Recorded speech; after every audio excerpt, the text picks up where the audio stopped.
Welcome back, everyone. We're diving into something pretty interesting today. We're going to be looking at the connection between autism and something called dismissive-avoidant attachment. Hmm. Interesting topic. Yeah, and you know how we always say that when it comes to autism, there's no one-size-fits-all, right? Right. Well, this is another example of that. This attachment style, it's not a given for every autistic person, but it can pop up more often.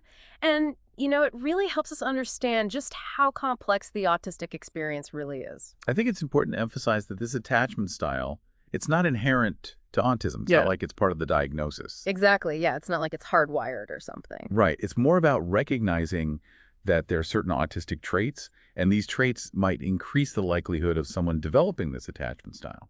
Okay, so before we go too far, can you give us a quick refresher on what attachment theory is all about? For those who haven't really explored it in depth, how do those early bonds end up shaping our relationships later on in life? Yeah, sure. Attachment theory basically says that our early experiences, especially those with our primary caregivers, the people we really depend on early in life, Right, our parents, our guardians. yeah, those folks. It suggests that those relationships, they actually shape our internal working models of relationships. It's like creating a blueprint in our minds for how relationships work, how we see ourselves in them, and what we expect from them. Interesting. Yeah, and these models, they end up influencing how we see ourselves, how we see other people, and how we view the whole world around us. And those early experiences, they can have a big impact on whether we feel comfortable with intimacy or whether we try to keep our distance from close connections. It's like those early relationships become the foundation for how we approach all our future relationships. Exactly. And like you said before, when it comes to autism, it's important to remember that everyone's different. Right. No two people are the same. Exactly. So let's talk about dismissive avoidant attachment. What are some of the, kind of hallmark characteristics that might stand out? Yeah, like if you were observing someone, what kind of things might make you think, I wonder if this person might have this attachment style? Okay, well, imagine someone who really, really values their independence. Okay, like they're very self-sufficient. Yes, they might actually believe that relying on others is a sign of weakness or maybe even a burden. So they kind of feel like they should be able to handle everything on their own. Precisely. And often, this leads to a strong need to keep some emotional distance in relationships. To kind of protect themselves. Exactly. Intimacy starts to feel a little risky, even unnecessary. So they put up walls to guard themselves against getting hurt or rejected. Okay, so it's not that they're intentionally trying to be distant or aloof. It's more about self-preservation, protecting themselves from vulnerability. And I'm guessing that this ties into the way they handle their emotions, right? You got it. Well, everyone experiences emotions. Someone with this attachment style, they often become really good at keeping their feelings under wraps. Like they're masters of disguise when it comes to their emotions. Kind of, yeah. On the surface, they might appear stoic or unemotional, but it doesn't mean they aren't feeling things deeply inside. It's like they've got this whole emotional world going on inside that they're not really showing to the outside world. Exactly. It's interesting because you mentioned earlier that these individuals often have a pretty positive self-image, Right. which seems kind of counterintuitive if they struggle so much with emotional intimacy. How do those two things coexist? It is a fascinating dynamic. Mm. They often have a strong sense of self-worth, but that worth isn't coming from their relationships with others.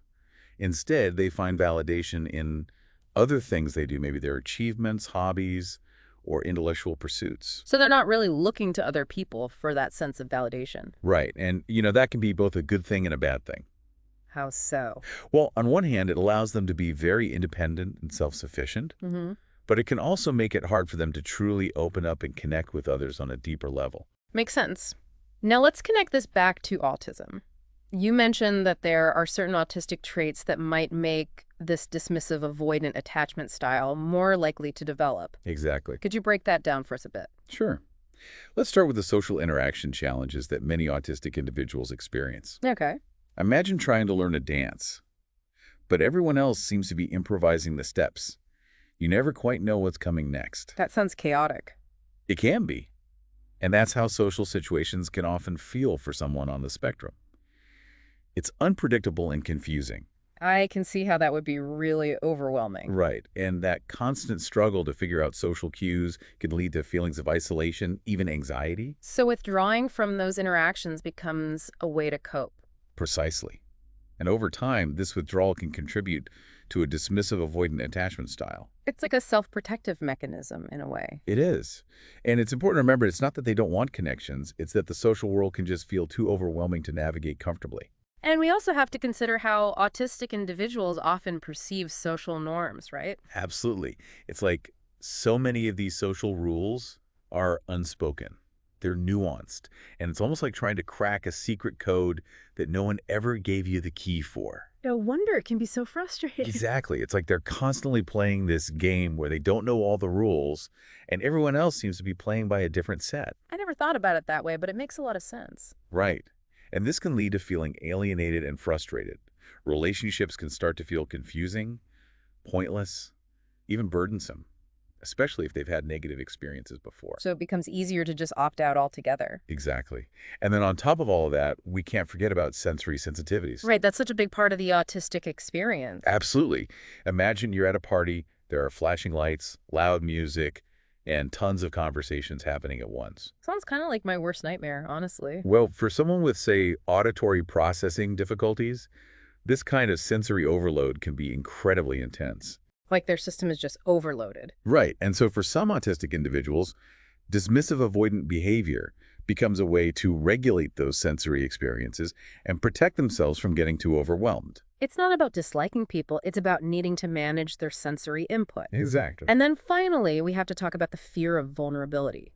We all experience it to some extent, but I imagine it can be especially heightened for autistic individuals who've often faced misunderstanding and rejection. That's a really important point.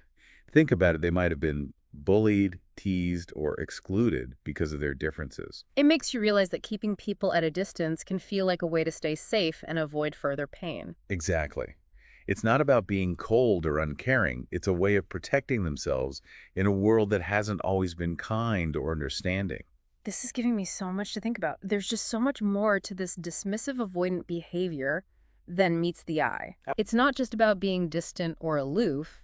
It's about understanding all the factors, the social challenges, the sensory sensitivities, the fear of vulnerability, all of those things that might be contributing to those behaviors. Yeah, I agree. It's about understanding the person behind the behavior, recognizing that their actions are often a reflection of their past experiences and their unique way of navigating the world. It's about recognizing that we all have different ways of connecting, and sometimes those ways might not look like what we expect. Exactly. This conversation has really opened my eyes to the complexity of this topic. Me too. It's about moving beyond those surface judgments and seeing the individual beneath. Right. It's about remembering that everyone has a story, and when we understand those stories, we can build deeper, more meaningful connections with the people around us. I couldn't have said it better myself. It's about shifting our perspective, from judgment to curiosity. Like, instead of just labeling someone as cold or aloof, we can try to understand what might have led them to develop those ways of relating to others. I like that. Yeah, it's about being curious instead of judgmental. Exactly. And that shift in perspective can really change how we interact with them. Okay, so let's talk about support.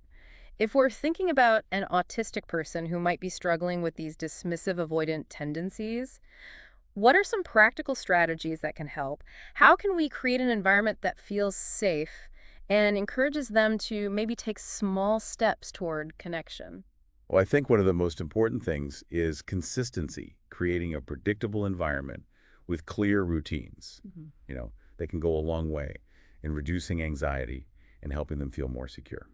That makes sense, because if you're constantly facing unexpected changes, it's natural to put up your guard. Precisely. Yeah. And when we're talking about encouraging those baby steps towards connection, I think patience is key. Yeah, you can't force it. Exactly. Yeah. It's all about meeting them where they are and respecting their pace. Right. It's not about expecting them to suddenly become super social or comfortable in situations that might feel overwhelming. Right. It's about finding ways to create opportunities for connection that feel safe and manageable for them. Maybe it's starting with activities they're already interested in, where the focus isn't solely on interacting with others. So taking the pressure off a bit. Exactly. Or maybe it's just spending time in the same room, engaging in parallel play, things like that. Just being present without forcing direct interaction. Right. And, as they start feeling a bit more comfortable, I think we can start to normalize emotional expression. Because they've often learned to suppress their feelings. Exactly. It's not about making them feel like they have to be overly emotional or anything, but about creating a safe space where they feel okay sharing what they're feeling. Whether it's happy, sad, angry, whatever it might be. Exactly. And that starts with validating their feelings. Even the ones that we might perceive as negative. Right. Instead of saying, don't be sad, we can say something like, I understand why you're feeling sad right now. It's okay to feel that way. That's a good example. Yeah. And, we can also model healthy emotional expression ourselves. So they can see what it looks like in action. Exactly. Let them see us expressing our feelings in appropriate ways. Because kids learn so much by watching the adults in their lives. They do. Yeah. And it also helps to challenge that belief that needing others is a weakness. Right, because they see that even adults rely on each other for support. Exactly. And it shows them that vulnerability can actually be a source of connection and intimacy rather than something to be feared. That's a powerful message. And don't forget about the power of shared interests. Oh, yeah, finding that common ground. It can be such a great way to connect. When you're both engaged in something you enjoy, those interactions can flow more naturally. It takes the pressure off. Right. And sometimes seeking professional guidance can be really helpful as well. Like working with a therapist or an ABA specialist. Exactly. They can offer tailored strategies and support based on the individual's specific needs. It's not about fixing them. It's about empowering them with the tools they need to thrive. Precisely. And through it all, remember, patience and understanding are absolutely key. Yeah, it's about showing up consistently and building trust over time. Exactly. And that's a beautiful thing because when they feel safe and supported, they can start to let down those walls and experience the joy of genuine connection. This has been so eye-opening. I think a lot of people, myself included, probably have some misconceptions about what dismissive-avoidant behavior really means. It's easy to make assumptions. Yeah, to judge without understanding the full picture. But when we take the time to understand what might be driving those behaviors, it can completely change our perspective. It's a good reminder that everyone's carrying their own invisible baggage, their own set of experiences that have shaped who they are. Exactly. And for autistic individuals, those experiences often involve a world that wasn't really designed for them. Right, a world that can feel overwhelming, confusing, even hostile at times. Exactly. So, Yeah. this attachment style becomes a way of coping, a way of protecting themselves. It's about recognizing that we all have our own ways of navigating the world and seeking connection. And sometimes that might mean keeping a bit more distance than others. But it's not about being cold or uncaring. It's about understanding that difference doesn't mean deficiency. It's about celebrating neurodiversity and creating a world where everyone feels seen, heard, and valued for exactly who they are. And that starts with each of us. Absolutely. It starts with awareness, understanding, and a willingness to meet people where they are. It's about recognizing that we all crave connection, but we might express that need in different ways. And for autistic individuals, those expressions might look different than what we're used to. Right. But it's about being open to those differences, being willing to learn and adapt, and ultimately creating a world where everyone feels a sense of belonging. I love that. This conversation has got me thinking, how might awareness of these different attachment styles change the way we approach relationships with all people? That's a really interesting question. It makes you realize that we all have our own unique ways of relating to others. Shaped by our early experiences and the messages we've received about vulnerability and connection. Right. It's a good reminder that empathy and understanding are essential in any relationship. And when we truly see each other and understand each other's needs and fears, we can build much stronger and more authentic connections. So to wrap up our deep dive today, what's the one key takeaway you want our listeners to remember?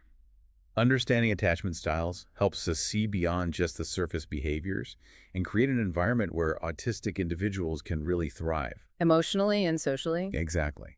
It's about looking beyond labels and judgments and recognizing the human being underneath. It's about recognizing that we all crave connection, but we might express that need in different ways.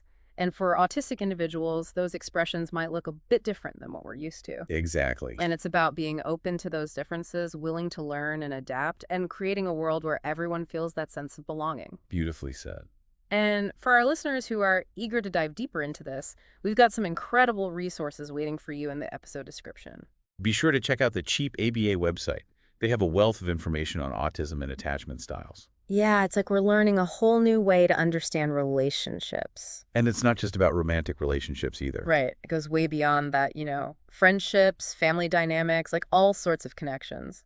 It really highlights the fact that everyone has a story. And, when we take the time to understand those stories, it can make our connection so much more meaningful. Okay, so we've talked a lot about the challenges, but I want to end on a more hopeful note. Yeah. So if someone's listening and they're thinking, okay, I want to build a stronger connection with someone in my life who's autistic and might have these tendencies, what advice would you give them? Where should they start? Well, I think the most important thing is to approach that relationship with genuine curiosity, a real willingness to learn and understand. As everyone's different. Exactly. There's no one-size-fits-all approach here. So ditch the rule book. Yeah. It's about being really attuned to their individual needs and preferences. Pay attention to how they interact with the world. Like, what are the things they're passionate about? Yes. What are their triggers? What makes them feel safe and comfortable? It's almost like becoming a detective. I like that, yeah. You got to gather the clue. To unlock the mystery of their unique way of being in the world. Exactly. And once you have a better sense of what they need, you can start tailoring your interactions accordingly. So, for example, if they thrive on routine and predictability. Which many autistic people do. Right.